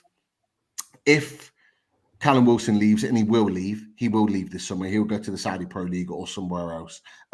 We will get another striker in. Now there's rumours of, I'd say, Calvert-Lewin in that Minte deal. I've seen something else. It's looking like that potentially could be reignited over this weekend, and seeing them kind of trade places. Look, I don't agree with the process of what's happening with these kind of deals happening. I don't agree with it, but it is what it is. We're having to. Would you like? Anyway, I'm sorry to cut you off, Ram. You were saying Isak is going to win Arsenal the league, so I'm sorry. Go ahead. No, my point was, for me, Newcastle the league. I think with I never Arsenal, said that. Their starting 11, I think he's just the final piece to the jigsaw. I think And if Isak Havertz goes to Arsenal, isn't. Havertz. I think he will. Havertz. No, Mo, be serious. Be serious. Because listen, high pressure games like the Aston Villa, where they needed that goal out of nothing. No one could prepare. You're about to piss off a lot of. I mean, to be fair, that's when a lot of Arsenal fans saying that Havertz should be the starting striker. If Havertz can replicate the second half of the season for the whole season, he'll be a 25-goal striker. He would. That is actually factually true. No, when it mattered in games like let's say Liverpool, Anfield, for example, Aston Villa at the Emirates, games where it's on a nice edge and you need that player to step up. To be fair, Havertz did it away at Brentford, and I think Declan Rice did it a few times. But that's earlier in the season. But when it matters, like the last 10 games where you need your place to step up, they're gonna need that striker. So he was stepping up more than a certain someone. But the issue with Havertz was that he was misprofiled at the beginning of the season and didn't step up when they needed to get points at the beginning. Yeah. And to be fair, Dan, that's what a lot of Arsenal fans said. Don's actually upset. But he was telling them on the Bukayo, but what? Dan, there it is. You know I was spotting? Because a lot of Arsenal fans even say if they had not risk-profiled him start the season and they accumulated points in the first half, a lot of them that I spoke to said we probably would have went on to win the league. I've got PTSD from City. So I still said to them, City will do what City do. But I understand that as well. logic. No, I was with you, Roms. I remember speaking to you when we both ballsed it up that you against Palace, us against Villa. We were like, that's it, done. But we both lost it on that day. We both just went there, and then we were told we were toxic and negative. By the way, quickly, Pete, Martin, quickly, Pete, you were saying you needed a right winger. He's not exactly a right winger, but he doesn't have good output really anyway. So we've got a certain Luis Diaz, 60, 70 million. We can maybe Newcastle can buy Cole Palmer on the right wing. No, they won't. Hard workers help you. Yeah, Gallagher's right here, mate. Gallagher's fantastic, Pete. Fantastic player. No. We're good. We're good. Pete, Can I say, this is where I'm getting. I actually think Chelsea are gonna sell Madueke to Newcastle. No, I don't want Madueke. Sorry, Martin. I don't want Madueke. Why? His final You ball. want- You want Palmer? You want Palmer? Final ball is not good. But We Madueke's need not him. going in. Careful. Don's in the building. Don's Sorry, going Martin. to be happy with that. He's the Bro, best. don't He's say the best that. one-on-one. Don is Best gonna get player- Ones he's upset. he the best wants, mate. players, Don what is is it? gonna Don? get Best upset. one-on-one. Don Best is gonna one-on-one get ever. upset, Pete. Bro, listen, Madueke go takes check the Newcastle to the next level. Honestly, I'd take Pedro Neto at Bro, Wolves. I'd take Bro, Pedro Madueke's Neto. more Wait, available than is anyone him. believe- He's more available than him. That's a good shout, Pete. Does anyone think Pedro Neto leaves this summer? Yeah, I think he will. And Craig Leeds has put it in the chat. The ones that we've been linked with is Brian Mbeumo at Brentford, talented player, really Hands really off. He's for us. Hands off, please. No, Are you saying, he's quality. Pete, Neto, are you saying that Mbeumo is love to better get than him. Madueke? Sorry, Are you saying Mbeumo is better than Madueke? definitely. All round he is, yeah. All round he is, yeah, he is. All right. He is, he is. All He right. is. I'm just clarifying. I Mbeumo's love good, Mo. I bro. love Mo. Mo's But the so thing funny, is, man. people. I'm even seeing people in the chat trying to laugh at that. Bro, only Kudus and Doku had more completed take-ons than Madueke. So I don't know why people are laughing at the guy. He one-on-one. He's one of the best. Hey, don't wait till Savio. Wait till you see Savio fly. Yeah, Savio's good. Savio's You know good. what, Martin? Wait, I stayed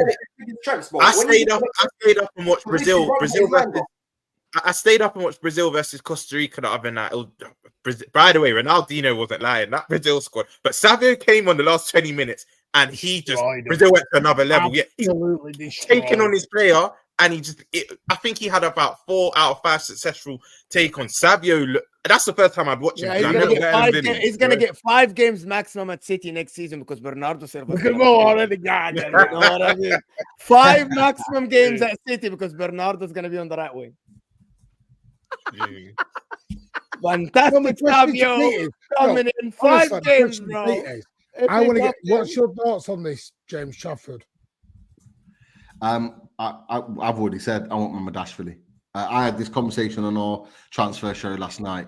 I can see why we're going for James Trafford is because, you know, with the ball at his feet, you know, he progresses the team forward, which is what Eddie Howe wants. I get it. I understand it. That's probably one of Mamadashvili's real weaknesses is that he's not great on the ball. But for me, I look at the stature of Mamadashvili. I look at he's 6'5", he's great commanding goalkeeper. He's very much like Pope, a younger version at 22.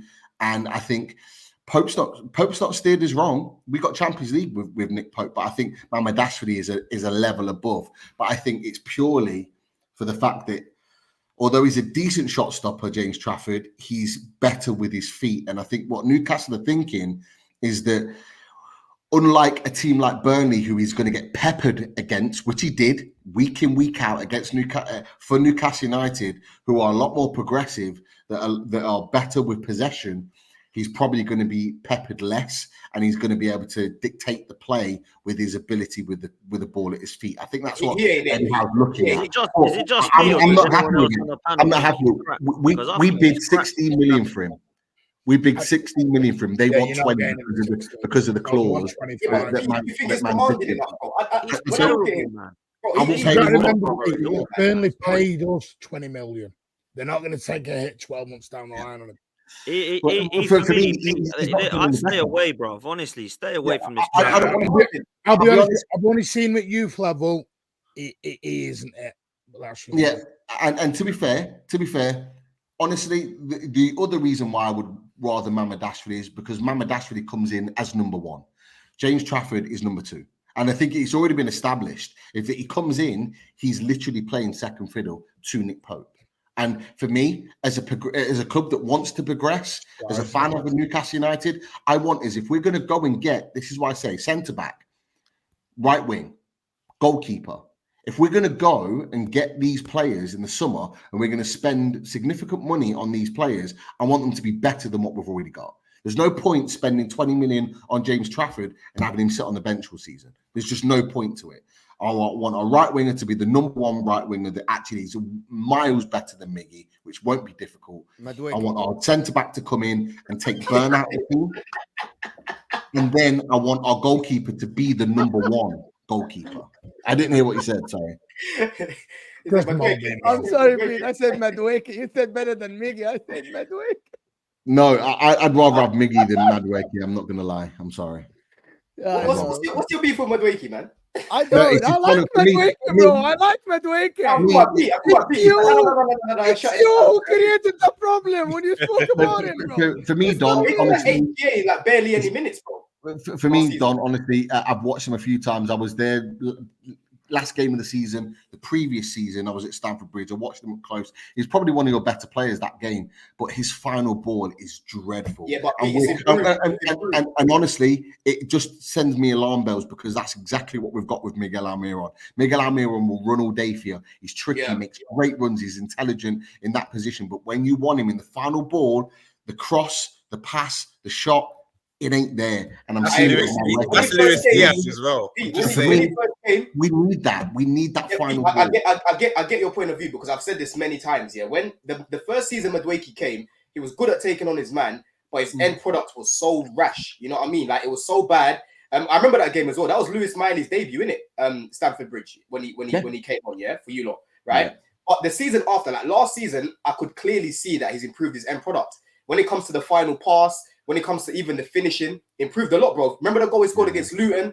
Remember the goal he scored against Sheffield? Remember the goal he scored against Leicester, bro? You know what I'm saying? And like I said, even creating chances, he's gotten better. Like, because I agree with what you're saying. His end product it's not amazing, but it's improved in comparison to when he first came. I get it, and maybe he has improved. I personally haven't seen it, and maybe he has. But for me, I just prefer is to have someone more established. More established. I'm not saying we want an elite player that we're going to get from top clubs because that's not realistic. But what I'm saying is like I said, a Pedro Neto, someone like that, Brian Mbeumo, who's been doing it for Brentford for 2 years and making moves. I want someone like that who's going to come in and do the business right from the beginning. This is where Newcastle are at now. We need to be buying these players that are going to be hitting the ground running at the club to be able to move us forward. We can't just be buying all players. Here's the problem with that, Pete.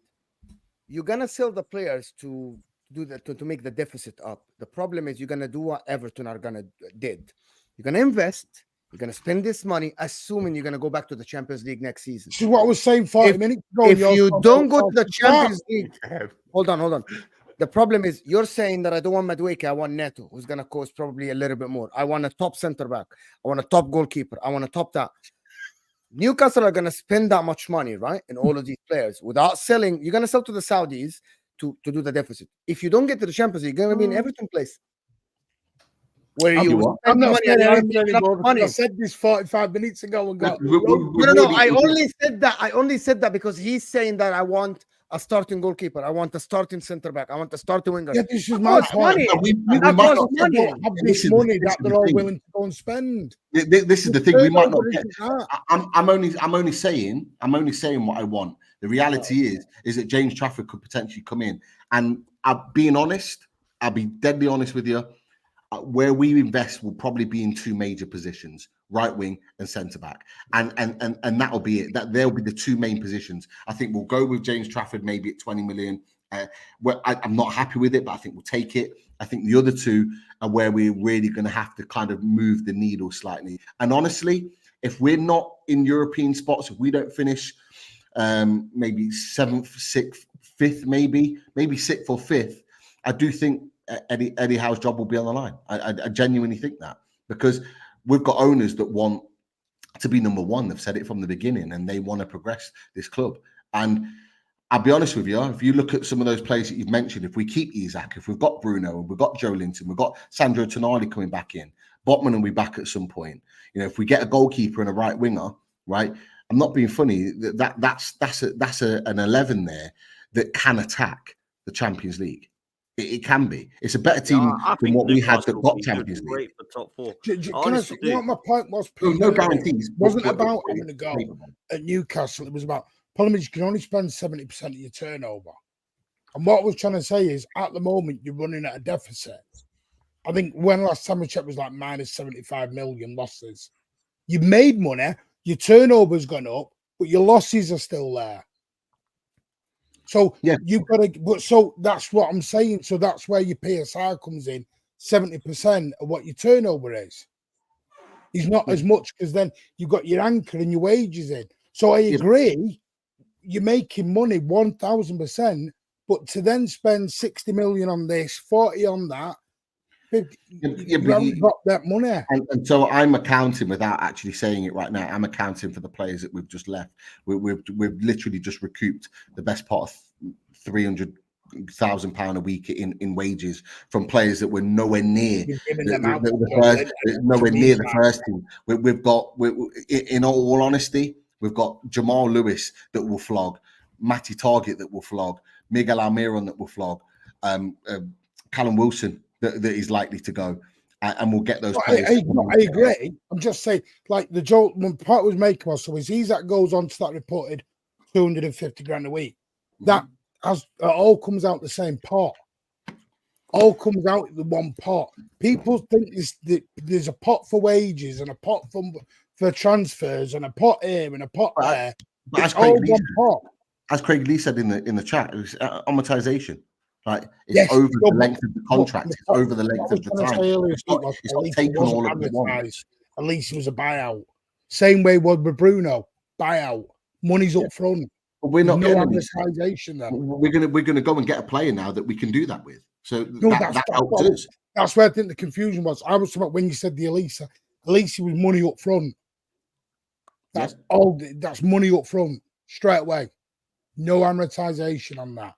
And that's why City went no. Yeah, but Martin, the thing is, the way clubs get around that though is if clubs front the money for an outright deal, they can still put it on their books over the period of the contract because they can say that it was paid through the debtor, so that they owe the money back in repayment to the company that fronted the money.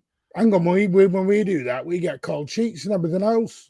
Yeah, but you get called cheats. I mean, what's good for you haven't been proven to be cheating yet. Point. City run at different rules to everybody else. There's no agenda in place, Martin. There's no agenda in place. Like you haven't been actually called out to be any of any wrongdoing yet. You're just challenging, obviously. Because here's the thing, you're sponsored by Salah. We're sponsored by Etihad. Salah has a connection to PIF. Etihad has a connection to Sheikh Mansour or to the Abu Dhabi United Group. I think the issue. Where's the investigation to Newcastle then? Where's the uproar? Well, there will be if Newcastle start. I think they're not winning yet. I don't know anything about it. My issue. Where City fans get pissed off at it. There's different agendas going on. I think it's the fact that Newcastle at this moment in time aren't massively inflating incomings to their club through unrealistic sponsorship deals that are closely related to their owners at this moment in time. Well, then you need to look at what Salah is. In Chelsea? It's got Salah, sponsored by Newcastle. Go on Salah's website. It's got PIF all across the top of it. Then obviously, once they start having some sort of success, people will start asking questions. And I'm not having a go. I don't. That's what I just said. It's good. There's not a problem with that. That should be allowed. It's the same with Chelsea as well. If stuff starts happening in terms of Chelsea winning stuff, I'm sure people will look into Infinite Athlete sponsoring us for the amount of money that they do. Yeah, that's what I'm saying. It should be a company that people don't know who that is. Not attack Newcastle. I think what Newcastle doing is fine, but it should be the same for every club. If people don't think that the Premier League are already not come for Newcastle, then you're mad, because that's the reason why we've not been able to do what we've been wanting to do, is because the Premier League have slowed down every opportunity for Newcastle to be able to build as a club, and they're continuing to do that, even to the point where, for example, and this is not just Newcastle, this is everybody. Like we have the Seller Cup as a 2-game weekend, like the old Emirates Cup that we played, and now the Premier League are saying, after this season, not allowed. And that was a money spinner for a lot of clubs, and now we're not allowed to do that. They are, and that's just not for Newcastle, that's for all clubs. But you see what the Premier League are doing. Any type of investment in any way, shape, or form for a club that is so far behind all of yours right now. We are having to scratch and claw for everything. It's anti-competitive at the end of the day. Sorry? It's anti-competitive. Yeah, of course it is. Yeah. Absolutely. Listen, it's been an interesting debate, but all good debates come to an end eventually. A couple of super chats before we close from East Gunner. Rank livability, Newham, Croydon, and Enfield. I don't want to get involved with stuff like that because, people will they'll make out what it is wherever you are from. This one's quite a good one, I must say, though. What did you like better, Goal or Shaolin Soccer? Has anyone seen both of these? Great films, unreal films, man. Like, I'm going to say come Goal on. all day, man. I've I'm never gonna seen say Goal, Goal. 100% is Goal, but Shaolin Soccer is You have Goal. to say Goal. Of You have course. to say Of course. I've seen Goal. Goal was very good. But I Gavin also Harris, like- mate, what a Yeah, I guy. might be showing my age. Does anyone remember when Saturday comes? Oh my God, yes. Now, What? Dan, you really got from to the know Sheffield like United. FIFA pitch or something. Dan, Sean you know? Bean. Is it Sean Bean? Sean Bean, Sheffield Oh, what a United. film. That Yeah. was a class film. Great film. Classic. Right. Fever Pitch I'll is put it on always the tonight, best. though. Always will be the best for me. So I wonder why. What's the one with Vinnie Jones? Was that the What's last the one time with you Vinnie won a Jones league? in the prison? What's the one with Vinnie Jones in the prison? I'm the joking. one with Mean Machine. Mean Mean Machine. Machine. I love Mean That's class. Machine, man. That is class. Yeah, That's a that great is film. class. But Jason Statham in goal was Monk, and he's a nutter. And then you got Danny Dyer. Yeah, man, that's quality. That is Love it, absolute man. class. Mean Great Machine. film. Listen, people, we're going to get out of here. Absolute legends for all of you for coming on, all of you for being here, all of your super chats. Big up to LFC Sai as well for being a new member and for gifted memberships as well. Absolute legend. Big up to Footy Judge Mo. Make sure you head over to Footy Judge Mo if you're not already. Absolutely flying. So please make sure that you do that. If you haven't done so already, please make sure you head over to BDB Dan as well on TikTok and on Twitter. So make sure you're there. Big up to yourself for coming on again, bro. Martin from the Mancunian Way. Big up, bro. Thank you so much. I know you're busy at the moment, so I really appreciate you jumping on again. Make sure you go over and follow Martin and show them some love on the Mancunian Way. Make sure you're heading over to Roms. Roms is everywhere, man. So just go over to Roms on his Twitter handle there. Make sure you're following full football content. And Pete as well. Big up to you, my bro. Loaded Mag NUFC. All things Newcastle. Great channel. Loads of transfer news at the moment. Every time I see them on there, they're all talking with unbelievable guests. They get on there. So please make sure you head over there and make sure you're following Don as well. Don CFC. We'll see you later. Take it easy. We're out of here. And yeah, we'll see you next time, people. Laters.